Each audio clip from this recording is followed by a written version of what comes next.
fenna emirimu gyaffe gigenda gezesebwa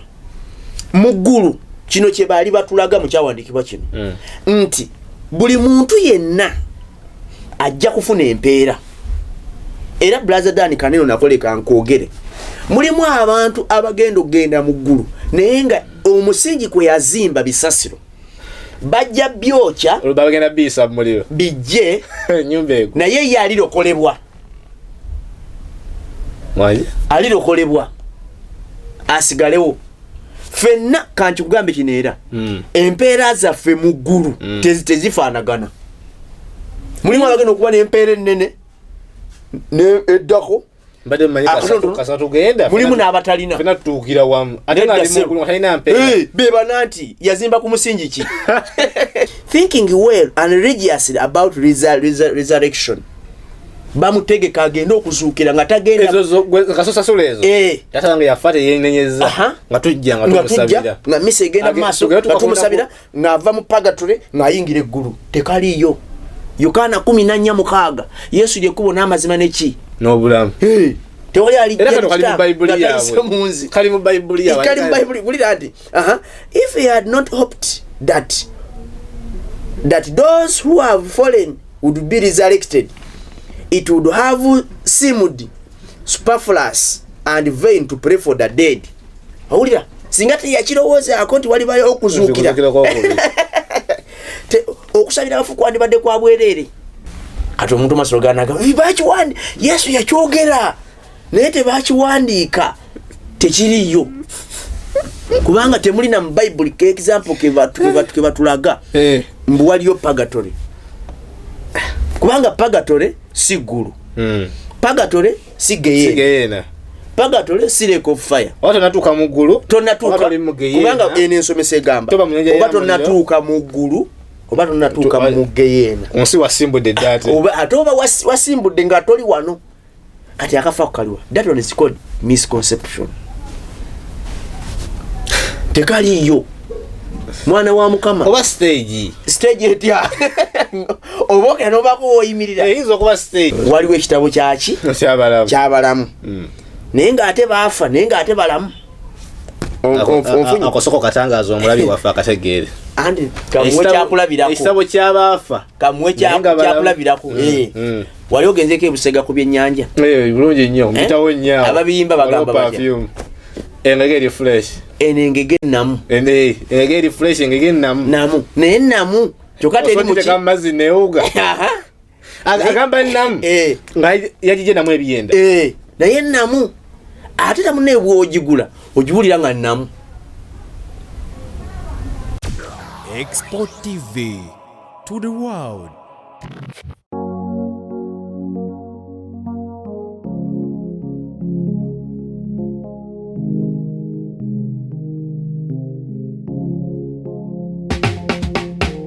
Kankwanjulire Cambridge Junior School esangibwa Matugga Kito bano beesowoddeyo okubangula omwana ow'omulembe guno omwana agenda okufuluma ng'alina obukugu obulala bungi omuli okukozesa ebyuma bikalimagezi oba kompyuta okuwuga okuyimba n'okukuba ebivuga byonna ate nga ne co-curricular activities tetuzisudde muguluka. Buli nzikiriza y'omwana essibwako essiira tulina day ne boarding buli ekikozesebwa ku ssomero omwana akisangako. Abasomesa baffe batendeke tusobola okulabirira omwana wo okumala ebbanga lyonna ne bwe guba mwaka mulamba kusa n'eddekeya eri abannassale. Cambridge Junior School esangibwa Matugga Kito kilomita emu okuva ku Bombo Road. Okumanya ebisingawo kubira administrator ku 0773 011412 oba kubira director ku 0752 528655. Cambridge Junior School, a well for knowledge. Export TV tuba tuyingiddewo olunaku lwaleero mu studio zaffe tunatera okusaba okulambanga litali lyawala nga we twabasuubiza. Olunaku lwaleero tukomyewo ne Kingdom Business nga bulijjo. Leero tuyina omulamu ogw'enjawulo nabula saagala muntu awulira nga ali offended saagala bintu byako offending abantu, so buli kye tugireeta wano it's for study purposes. Wawulira nga oli offended omanya nti obadde olina wootambula mu bukyamu so kikusaanidde otereeze. But before that tuyina bakama baffe abatusindika okukola emirimu gino abatekamu kasente tubeere nga tubatuusaako ebintu bino. Njatandika ne Alpha Media Production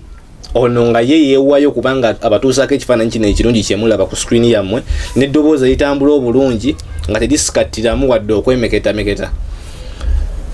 Abagagga abalala nja kubamba banjulira mu maaso awo nga tutambula n'emboozi yaffe eno, naye olunaku leero ndi ne Musumba Peter Ssekitoleko okuva ku Prayer Power Church Erugala. Njagala nsoke mubuuzeeko then nammwe mubalekere naye nammwe abalamuseeko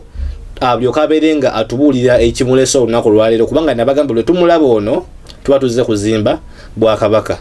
Yesu yebazibwe Musumba. Amina sebo Mukama yebazibwe. Nsanyusa okulaba Musumba. Amina. Nze ng'omuntu mbadde ndudde okulaba banga libadde ddene nsanyusa nnyo okubanga nzemu okulabako. Amanyi empungu etwala yakadde neyekwekako empungu neyekweka okuva ku eri abantu kuva mu binyonyi ebirala neyekweka nekuba enjala nezijjako neyekongola ebiwawaatiro ebanga egenza okwekolako egenda mu lwazi newummulamu. Kirungi nnyo bw'obanga ne bw'obanga gwe kafulu funako obudde ate naawe n'owummulamu weetereeza n'oyongera okwenyweza no sharpeninga you reset yourself. Kuba olaba n'abakugu abakola ebyuma bino amasimu gano batugamba nti essimu niwe bayamaanyi etya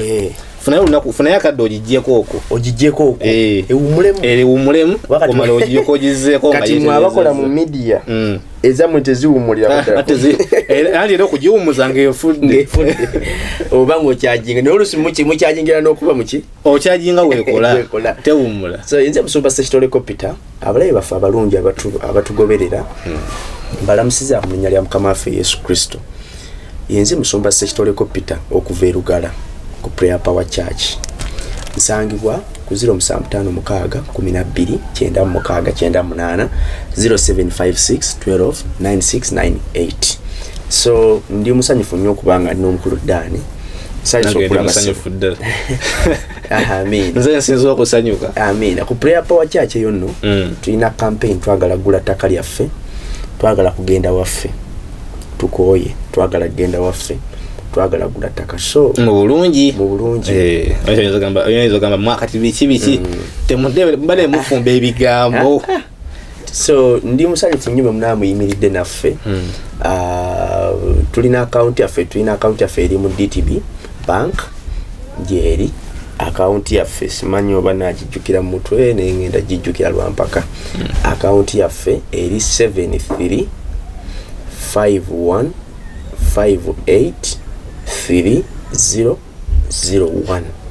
7351583001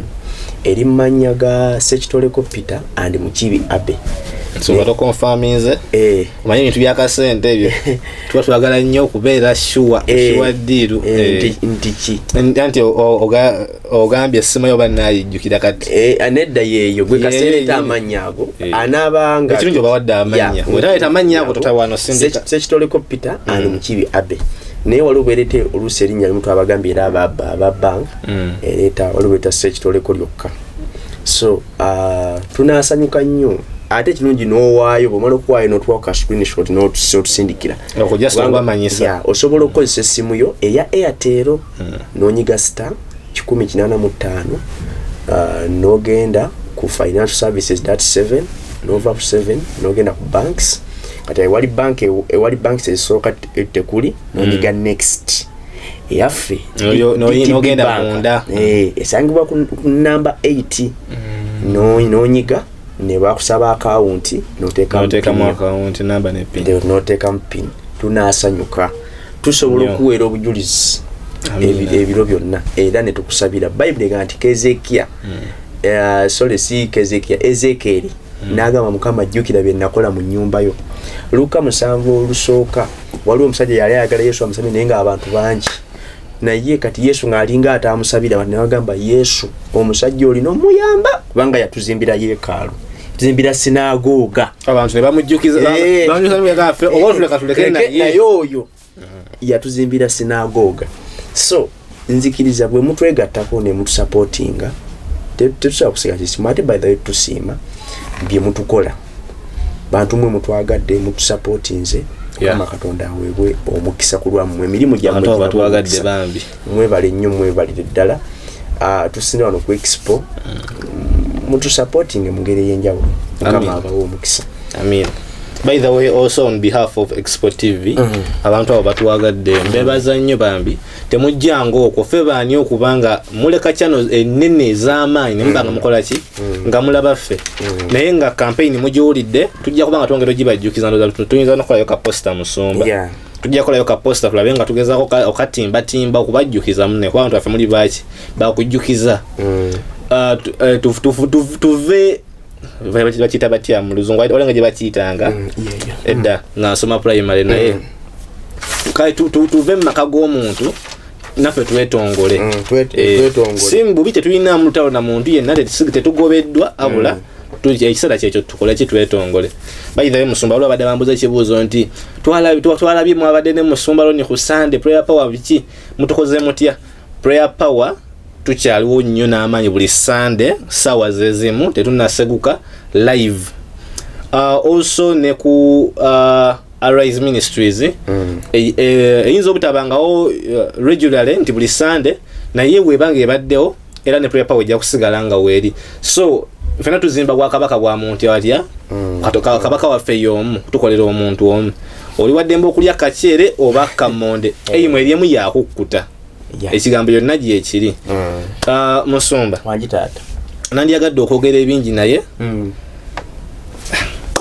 kale kansooka empiseewo bano kuba nekinjagala okubuuza nakyo kinzitooweredde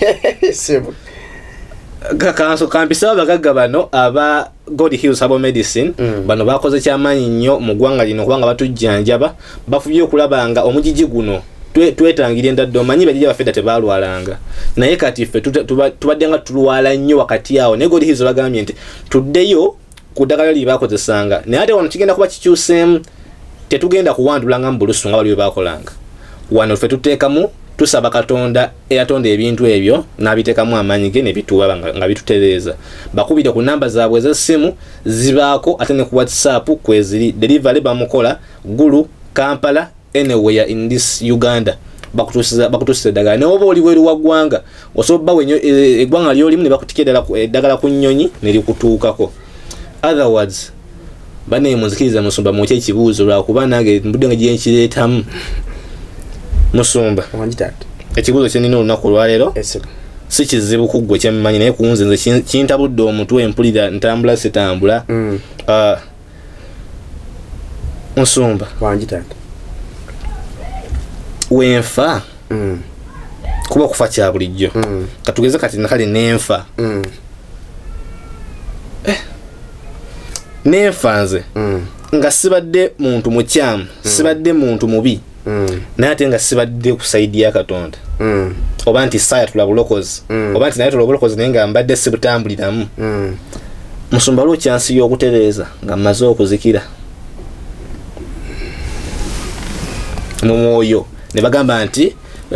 nawe engeri y'akalumu nyinza okubaako engeri neetondamu oba neetereeza kubanga nina confusion noba ogenda mu purgatory kyennyini kyembadde ngenda omugamba kyajjeeyo kuba nze nali mu Katuliki omukukuutivu nange sebo tojja kuntiisatiisa nze nasoma emisomo yonna nengiteeka wali n'amabaluwa gonna nga lina ag'omugigi confirmation y'omugigi byonna nabikola naye twakakasibwa nti obanga bali tutambula bulungi naye nga wabatizibwa kuba nga wakatulika batukakasa nti tulinawo kaluumu kayitibwa purgatory ogenda ne bakubonerezayo emyaka giigyo n'oyitawo n'ogenda kuba obalabalamu emyaka giigyo ku internet oba ne bagamba emyaka 2 eri ogende for internet era almost obeera okubye jackpot. Kati neyanza sebe ekibuzo ky'omwoyo mutukuvu ampa ekisa naye ekintu kimu omulabi waffe agoberera manyi ensonga lwaki Bible yajja. Bible ye manuscript ye menu ye guide etubuulira ku byeggulu n'ebyeggeyeena n'ebyennyanja yaka n'omuliro ebikwata mu nsi y'omwoyo n'ebyomubiri biri mu Bible. Kituufu. Tewali kyoyinza kulowooza nga tekiri mu Bible. Kati tugenda tunnya ku byawandiikibwa tulabe. Purgatory oba purgatory mu Luzungu gye kiri nti ddala omuntu osobola okufa kubanga purgatory kyeki. Purgatory ye state of purification of souls. Okajeyo bulungi. Kulongoosa emyoyo nti omuntu aba yafa nga alina ebibi babimusonyiwa n'avaayo n'agenda wa mu ggulu. Omuntu gy'asooka nga tannagenda mukyogedde omusomesa wange bwe yakiŋŋamba omugigi. Kati mu byawandiikibwa tulina okukitunulako, tulina okubako ebyawandiikibwa bye tukebera mu Bayibuli tulabe eddala ekintu ekyo mwekiri obanga n'ensonga lwaki Roman Catholic Church yatandikawo okusabira abafu ekyo nti omuntu beegayirire ku lulwe mu purgatory bakendeze ku ebbanga omwoyo gwe ayingire okwesiima. Balina ne doctrine namba kwekyo. In fact yereba doctrine. Kati ngero 15 14 wentandikidde oba osimbuddeawo ngero 15 14 gwe yakatoyungako ekibuzo kiri nti purgatory yaddala kyekibuzo ekisooka yaddala oba si yaddala, ekyokubiri oba yaddala is it in a proper way, eri mu ngeri ntuufu oba kyakwekwasaako bwekwasa. Tereera Musumba agenda kubanga atubuulira. Ngero atandike na ngero 14:15 sole ngero 14:15 agamba nti atalina magezi akkiriza buli kigambo. Kikiri obvious. Kyonna naye omuntu omutegeevu akebera nnyo amagenda ge.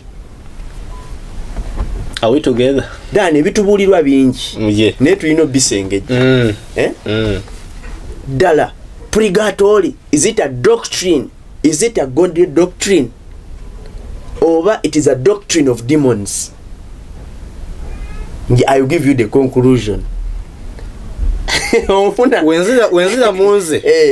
oliko basomesa omujiji nze supportinga 10 ku 10 katulabe kuba tekwembeera muno wendimu olwaleero kati awo sinna kakasa era kyenjagala okumanya olwaleero naye mwoli nkiwagira 10 ku 10 kubanga batuwane concrete evidence kubanga tekisooka mu Bible yonna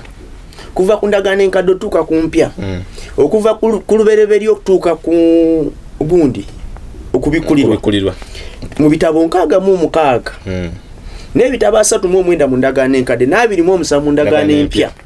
nebwe tewaliwo doctrine tewaliwo kyawandiikibwa kisupportinga purgatory musomesa wange yabijja naye balina bye beekwatako ngenda bikulaga bakifiitingisa balina bwe bakunganya ngenda bukulaga kati bwe tusoma lekanze nkulage bwe tusoma Bebulaniya 9:27 kankulage bwegamba Bebulaniya 9:27 egamba Bebulaniya 9:27 era ng'abantu bwe baateekerwa okufa omulundi gumu oluvannyuma lw'okwo musango. Ekyani wekyo kinterpretize bulungi kufa omulundi gumu musango, death judgment. Bwe wanava death judgment biri mu line babisangese bulungi nti death first netulumba ku judgment ate olumala judgment wabawo eternity. Eternity tugenda nyuma l'okusalirwa omusango kati then kati jukira fenna tugenda salibwa omusango brother Dan okuzuukira kwa bantu aba babiri okuzuukira kwa bikebyo bibiri bikola abatuma 24 sigenda somayo lunyirindi shuwa lugamba waliwo okuzuukira kwa mirundi emeka okuzuukira kwa abatuukirivu n'ababi biri mu enjawulo. Yes mbadde mafano tugenda kuzuuka Daniel 12:2 egamba waliwo abagenda okuzuukira embooko waliwo abagenda okuzuukira empeera okufa kwa fenna okuzuukira kwa mirundi ebiri kufa kwa kumu fenna tujja fa kuzuukira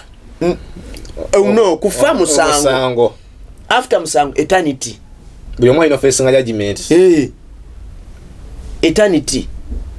kati tewaliyo kanyiriri bakulaze tewaliwo junction akapapi tewaliwo kona tewaliwo katebe wenza kuwumulirako va one direct wali kati batusoma kati bo bayine nyiriri zaabwe ne bagenda kunchalenjinga kantumireko omukulu gwe bayitani erinyandira bide kabito omukulu kabito agenda funa nyiriri agaye Matayo 12:3 egambe kabito lwakitojjako wano Matayo 12:3 umanyi kati kankubulire tusobola okuleka abantu ne bagongo bala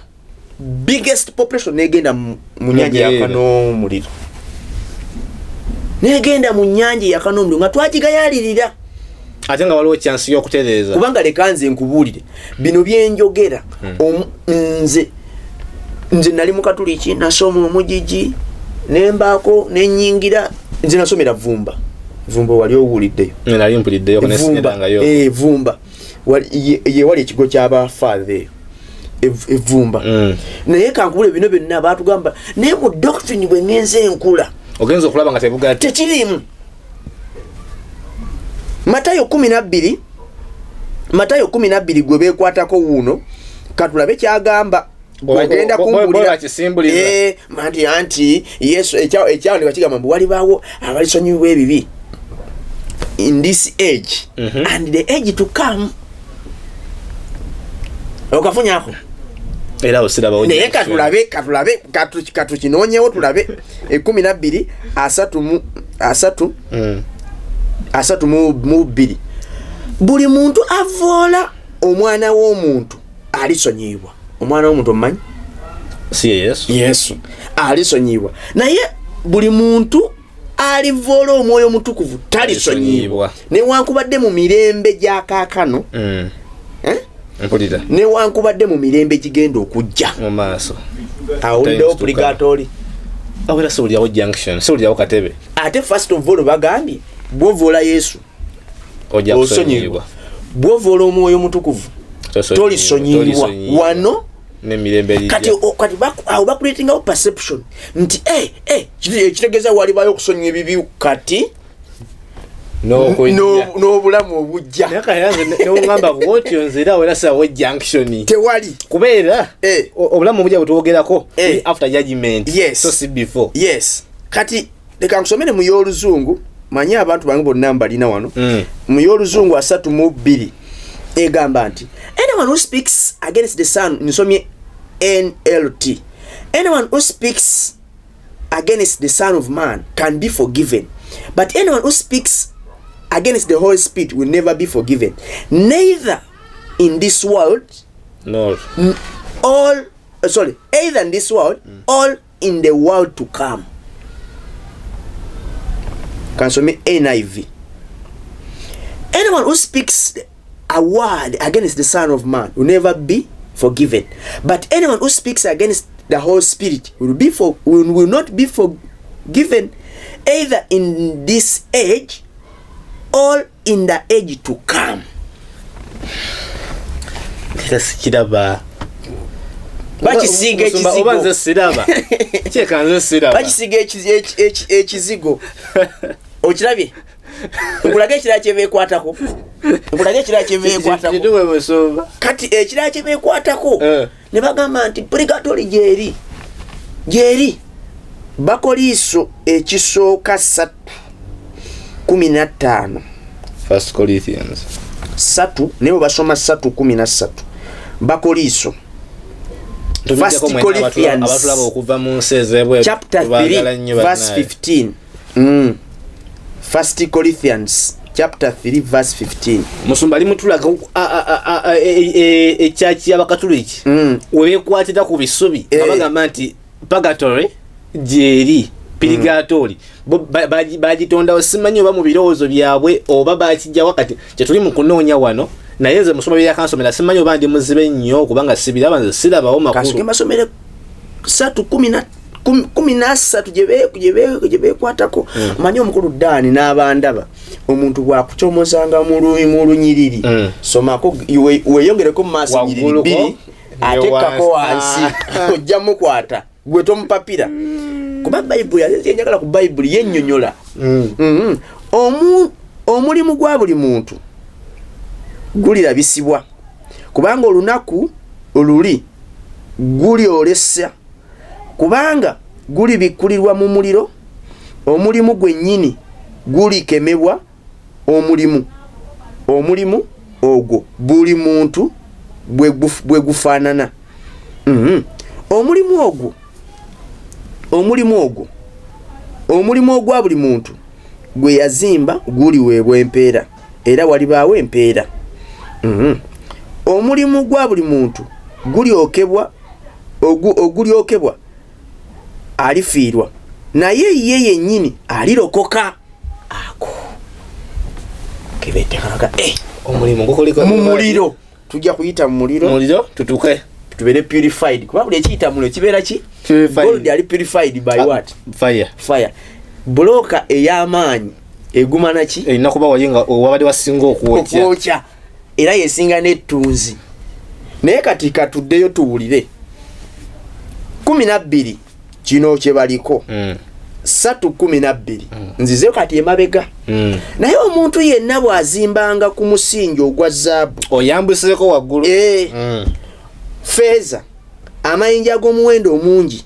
emiti essubi n'ebisasiro kubanga leka nkubulire ffenna abaweereza abali wano nammwe abandaba kuba nammwe muli baweereza ne botambuza video muweereza emirimu gyaffe ffenna omusingi kwe gizimbiddwa kikulu kituufu era gyonna gijja keberebwa kati emisingi tulinawo omusingi ogwa zaabu that's gold tulinawo ogwa feeza oyo silver tulinawo emiti that's wood tulinawo ebisubi ebisasiro kati buli mu form nyingi amakulu biba soft kati ffenna emirimu gyaffe gigenda gezesebwa mu ggulu kino kye baali batulaga mu kyawandiikibwa kino nti buli muntu yenna ajja kufuna empeera era brother Dan Kaneno nakoleka nkwogere mulimu abantu abagenda okugenda mu ggulu naye nga omusingi kwe yazimba bisasiro bajja byokya bagenda bisa mu muliro bijje nyumba ego naye ye alirokolebwa asigalewo ffenna kanti kugambe kino era empeera zaffe mu ggulu tezifaanagana mulimu abagenda okuba n'empeera ennene eddako mulimu n'abatalina bebana nti yazimba ku musingi ki ngambye mulimu alina ku zaabu tomwegerageranyako gwe azimbye ku bisasiro mulimu alina silver gwozimbye ku bisubi mulimu alina omuti gukwata omuliro jukira omulimu guno gukeberebwa naki na muliro kati mu ggulu mugenda kubaayo abantu nga ye gyali naye nga mwavu batalina mpeera nga yezinze bale manyi nti kasatu yitawo ffenna kagwana tuuka wali ffenna tuli equal as long as you make it to heaven ekyokulabirako gwe tolaba Lazaalo abala batuula mu ntebe ye atula mu kifuba kya Ibulayimu baleze mulere ali mu ggulu kakubulire olaba negundi atamanyi Bible yagambye magombe kubanga lake of fire okijjeyo bulungi kubanga amagombe negena birisulibwa mu lake of fire ye final destination bonaje balaga yes ne mu lake of fire embooko zaawukana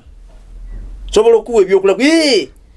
kubikulirwa 14 gambe etya waliyo smoke waliyo toming smoke waliyo namboli ayonone ari musomere ibonyo emboko zaawukana wage kuba abajja ofuna ennyingi ennyo wage kuba nayo kiri fair musomba mugenda kiri fair emboko zaawukana kubanga lwa agenda okugenda nga yatta oyo agenda okugenda nga yabba kati oneyata bamukube ennyingi kati ne mu ggulu mulimu abagenda okubayo abantu ng'ayina empeera nnene ojja kwewuunya okwewayo kwali kwamaanyi n'omuntu alina eguweera gunene bwe guti ekyo tekireta obujja ng'ayina mashon tekireta obujja uwa mu ggulu andi kati kikolere kati tuna kikolera kati enyingire lwaso kunje ne bankasukane banza mugeyene kati kino bakyesibako ne bagamba waliwo okuyita muliro nolokolebwa kino kijja kubaawo ku final time. So sirero nti yafudde tumusabire nnyo nti gundi afudde omuntu bwotatereza kuno ku nsi kabaka wedde mutoyinayo chance ndala. Purgatory is a doctrine of demons. Asumbo kati no kigabo kigabye okutokomya ku kikubana kati no kuba kati kino bakiteekawo omanyi Roman Catholic Church yakola kimanyi bwe yakiteekawo ne batule Vatican ne bagamba tukoze tutya ne bagamba tulina okuteekawo services z'okusabira abafudde naye eyo misa yokusabira abafu obyulyako ebyo mutugenze kusabira maka ga guntu inayo father gami na yino katulikyo obimanyi kati ekyo kyatandika ezabafu tuyina ezabalwadde tuyina misa nyingi kati ezabafu kati ne yagenda ebweru tusobola omukolera misa yagenda bweru tumukolere misa ne tubitambule tulinga bali abedduwa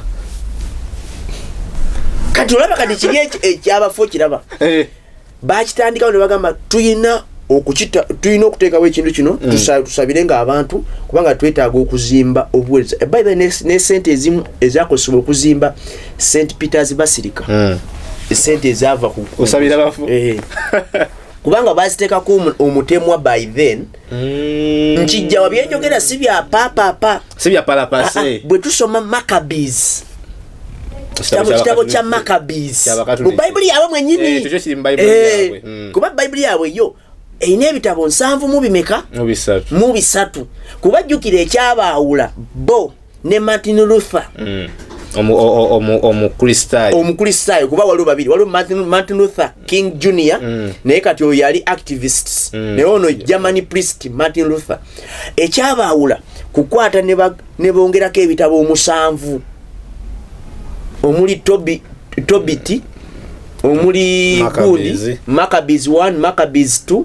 omuli gundi Sirach omuli gundi Balachi omuli ki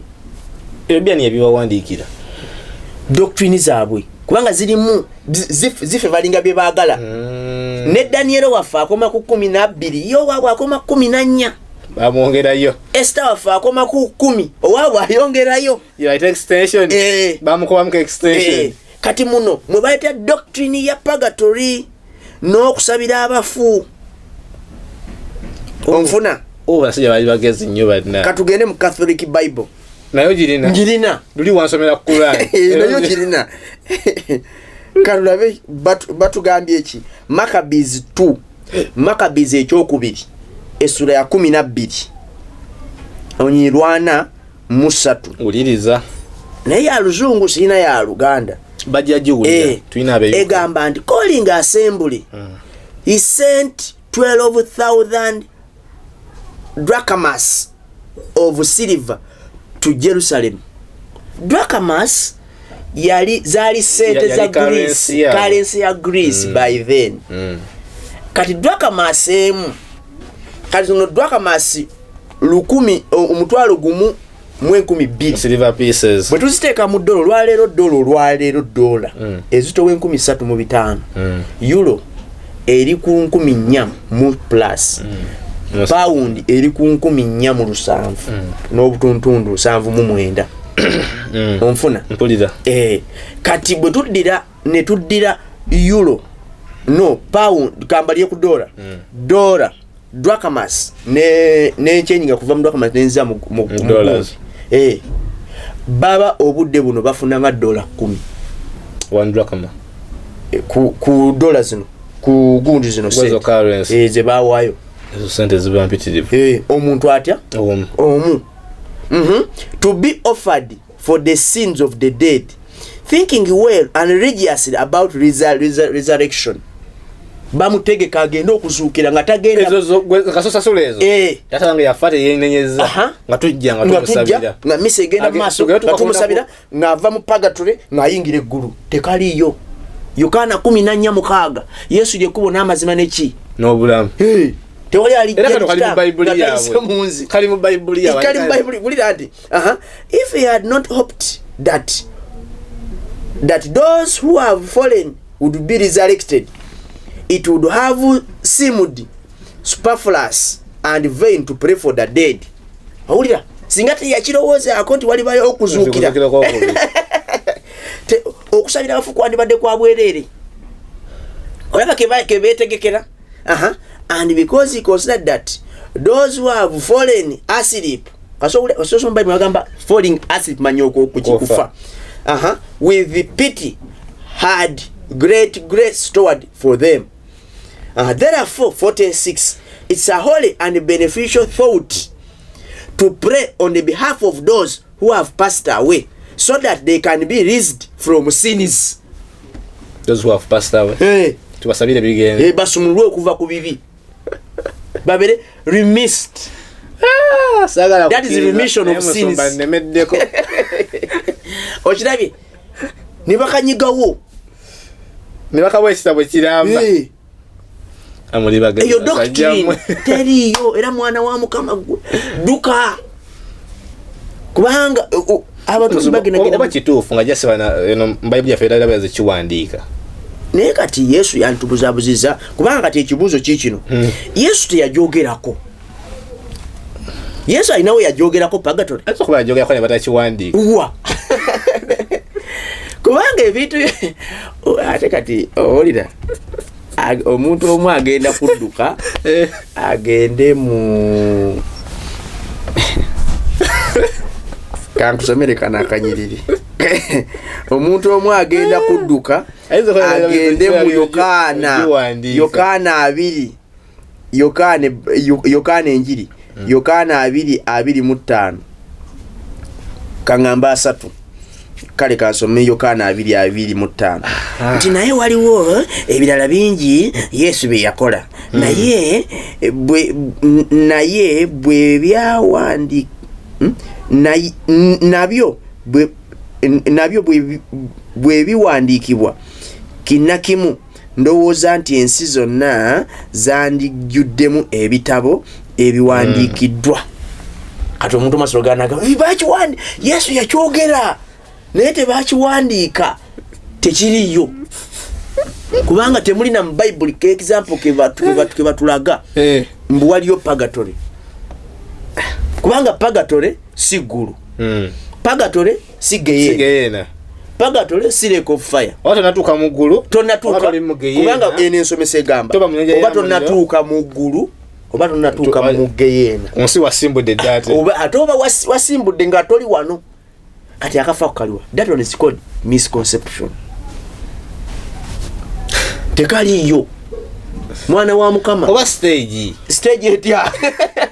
oboka nobako oyimirira eyizo kuba stage. Do you believe What? that it's possible to cure from diseases like fibroids, hernia, prostate enlargement without surgeries? Yes, it's only possible with God Heals Herbal Medicine. We also have medications against ulcers, prolonged constipation, hemorrhoids, syphilis, gonorrhea, back and joint pain, low sperm count, high blood pressure, sinuses, UTI, asthma, allergies, sickle cells, low immunity, liver infection, kidney infections, etc. We are located at the entrance of New Tax Park, Hijab City Arcade, shop number GF34. We also offer banking agent services. For more information, call +256 70 60 64 923. God Heals Herbal Medicine. katulabe wano ennyiriri katulabe wano Matayo 11 mwana wa Mukama kiseera twetereze 11:21 Matayo 11:21 ola bwe buno obudde betulina okwetereza 11 abasajja ziri kusanga gwe kolazini ziri kusanga gwe besusaida kubanga ebyamagere ebyakolebwa mu mmwe singa byakolebwa Ttuulo ne Sidoni singa benenya dda singa baali mu bibukutu ne muvu omanyi kyengeza kukulaga eno enjiri singa abantu bano bagigula balina kwenenya bwenenya ne bava mu bulimba ne bakyuka ne banoonya ekkuba ettuufu. Kyekyali lwana eno Yesu kyagamba nti kola zini besusida nawo kibuga zibaasanze kubanga babulira enjiri n'ebyakolebwa mu mmwe ne mutabisaako mwoyo. Singa ebintu ebyo byabulirwa Sidon ne Ttuulo ne Sidon singa beenenya dda ne beesiba ebibukutu ne bagwa ne muvu kubanga evuka alinga kabone okulaga nti menyese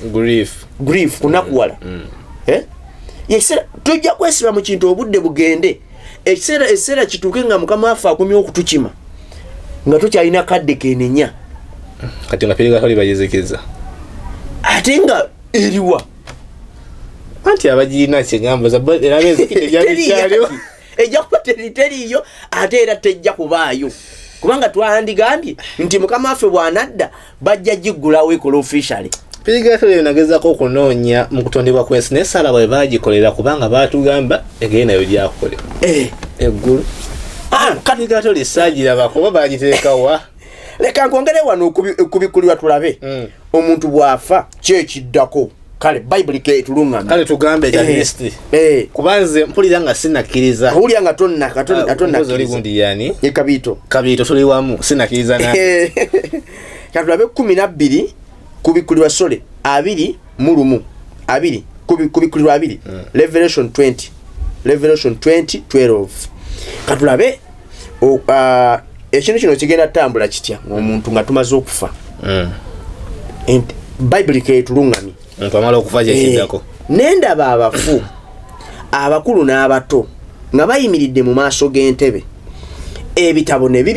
bibikkulwa n'ekitabo ekirala ne kibikkulwa kyekitabo ky'obulamu. Ekyo kimu tewaliwo kyabagenda mu Pirigatoli waliwo ekitabo kyaki kyabalamu naye ng'ate baafa naye ng'ate balamu. Akosoko katangaza omulabi waffe akategeere andi kamwe kyakulabirako ekitabo ky'abaafa kamwe kyakulabirako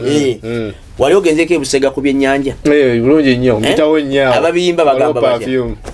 engege fresh engege namu engege fresh engege namu naye namu kyokka teri mu mazzi neewuga agamba namu nga yagije namu ebiyenda naye namu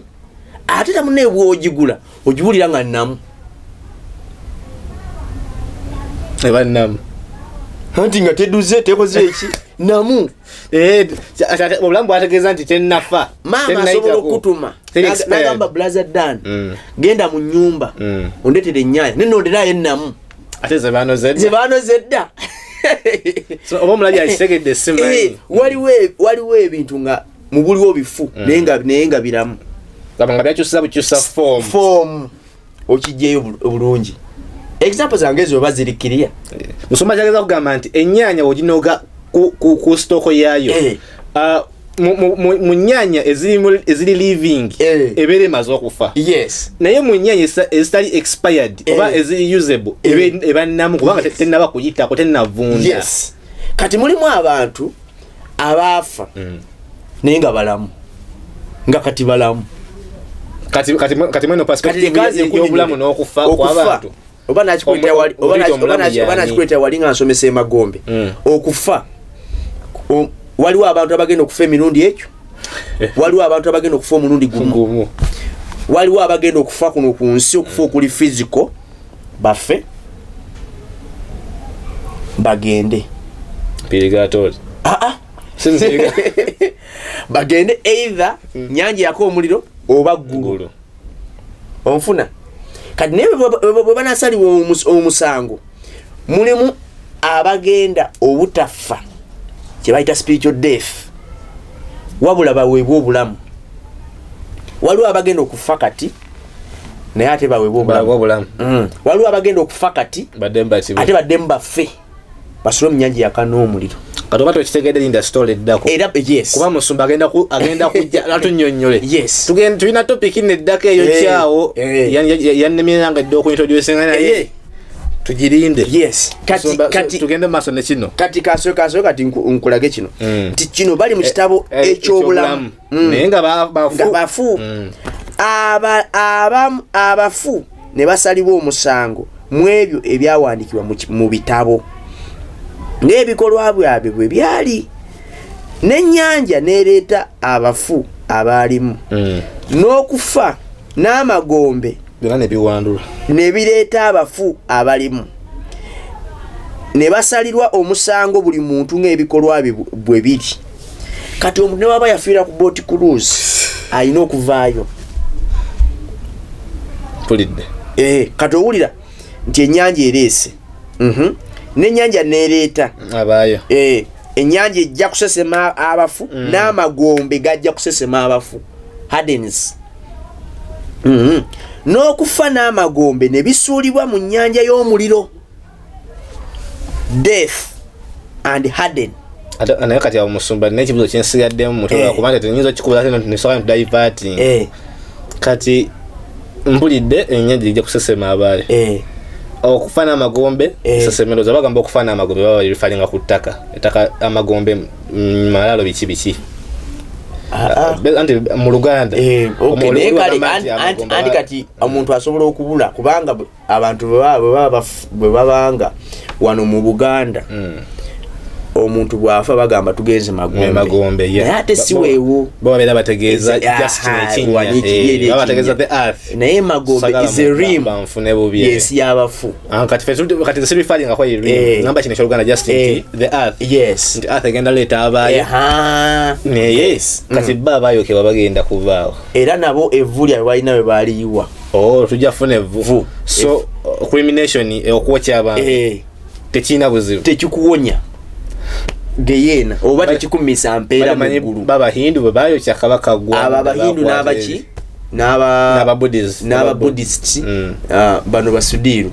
baki si ba buddhist bakya ba hindu ndoza abahindu nabo tebawona abayindi ndoza abayindi bayindi basinga okwokya eyo kwe kufa okwokubiri era yennyanja ey'omuli balina okufa okwokubiri kyenkugambye okuyoolebwa kwegeyina n'amagombe kwe kufa okwokubiri bakasuka mu lake of fire. Era omuntu yenna atalirabika ng'awandiikiddwa mu kitabo ky'obulamu alisuulibwa mu nnyanja ey'omuliro. Konsepti kyengezaako okulaga owulidde omuntu kye yeetaaga bw'aba anaayingira eggulu si purigatori. Omuntu kye yeetaaga bw'aba anaayingira eggulu kubanga ali mu kitabo ky'obulamu kubanga bagenda kusoma blaza dani yingira gundi yingira bwoba toliimu toyingira oba womala mpinga tolinga banga bakuwandiika ani anti ekikuwandisizayo kiwulidde bagambye ebintu bibiri bagambye kanka kusomere bagambye ekikuwandisayo ng'ebikolwa byabwe bwe byali kati bwoba obadde wano ng'okola bulungotu byokola biri contradictinga n'obwakabaka bwa Katonda n'ekigambo kya Katonda. Antifaza akusabidde kankubulire amata agafudde ne boddamu n'ogafumba galamuka kati lisigakola omuzigo gafu omulabi waffe purgatory tekiriiyo era eyo doctrine si ya Bible eyo doctrine ya Satan. Kyenkusaba gwonna mpuliriza dduka obulimba ekyo tekiriiyo ate tewali asobola kumpakanya kubanga byensomye nsomye ekigambo obuzibu enkisanzemu nti ebyawandiikibwa byompadde byebeekwatako nze sibifunyeemu obifunyeemu ki nti sibifunyeemu bwe buzibu esinga mbadde bifunyeemu nandiremeddewo era kabiito nkusaba mbi weza kubyawandiikibwa aweereze twongere okubanga tukyongeramu amaanyi kuba singa balina ebyawandiikibwa musumba nandi mwesibyeko naye mbadde sirina so brief tewaliyo stage tugenda direct Yesu lyekkubo n'amazima Yohana tewali osoka parking tewali osoka ku parking era bikole naye jjukira nti kufa musango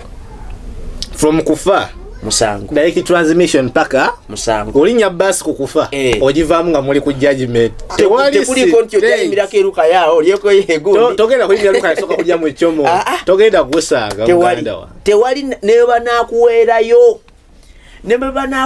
sente ebitambiro by'emmisa bigende mu maaso nkulayirira posi nga sisomye Bible tojja kuvaayo gye tojja kuwona magombe tojja kuwona nyanja yakamulira mukama abampero ninga kyo kiri proper musoma katona basiibula kiri proper okusabira omuntu omuntu omufu wano nga tugenda omuzika tumaze omuzika wayisewo emyaka nga tumusabireko gwe tumusabireko tekiri bibirikale backed tewali kanyika omuntu aba yamala dde okufa kubanga labayo leka kale ntangazemu katono nnyo wadde obadde osiibu omuntu bw'aba afudde aba either atuuse gyalaga oba geyeena oba ggulu obeera otuuse kati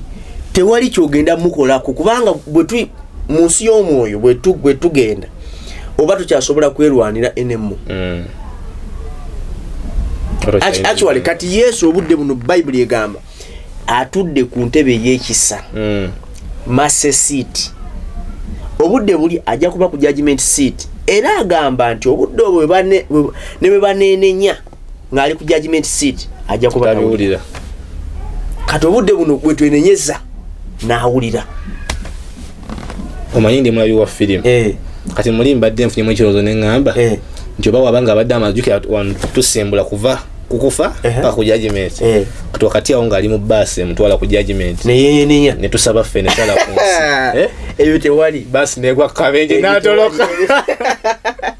ebyo tewali okwenenya okufa kumu n'okuzaalibwa paka ku musango tewaliwaawo nti ojja kuyimirako wano tukuterewo essaala bitambiro by'emisa bigende maaso twegayirire tusasuleyo ssente tebiriyo tewali kama abampera omukisa Cambridge Junior School y'omu ku bagaga bataddemu akasente n'agamba nti bannayo mugende musomese eggwanga n'ensi yonna abantu bategeere amazima nakama olwotulaba wano tuba ku Kingdom Business nsanyuka nnyo bulwera mu comment section ng'abantu baleeta positive response okulaga nti bakoze eki bategedde mukisa flower nkutumiddeko nnyo ne bano bobeera nabo bonna b'okulembera kuba gwe si okyemanyi olina company gy'okulembera kampani yo yonna batumiddeko nnyo bali kutwagala Cambridge Junior School basomesa bali matuga kito bawo omwana wa primary kuva ku nursery paka P7 bamulabirira emyaka gyonna gyakala okumala nga ali eyo oba genda babogamba mu nursery njamu kima mu P7 kasitoba nga tombasuulidde ng'osigadde in contact nabo omwana bajja mulabirira bagenda musomesa academically morally upright bwate wajja okukula ate bamusomese n'ebintu eby'emikono ng'okuba ekivuga omwana ayiga baking emigaati okulunda enkoko n'ebintu ebirala bingi bannaye tweyanziza nnyo okubanga mutulaye paka eno story eno gitambuze comment yo kyamakulu nnyo mwebale nnyo okubanga mutugoberera tusinkane mu story eddako ya makulu nno bambi nkwegayire togimisinga ya makulu obuzibu siri mwimbi namba kuba mwaka pera naye mubere bulungi bye bye. Export TV to the world.